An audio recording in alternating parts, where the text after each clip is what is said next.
Наконец, никто не знает, как мой друг Рахмон с пулеметом наперевес входил в столицу Таджикистана, Душанбе, для того, чтобы навести порядок. Сколько погибло там людей, как с бородачами боролись. Забыли, как бывший президент Каримов в Андижане подавил путч, расстреляв 1000 человек. Все осуждали его, когда умер, на коленях стояли и рыдали, плакали.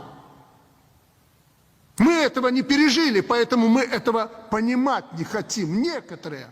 Но так мы напомним.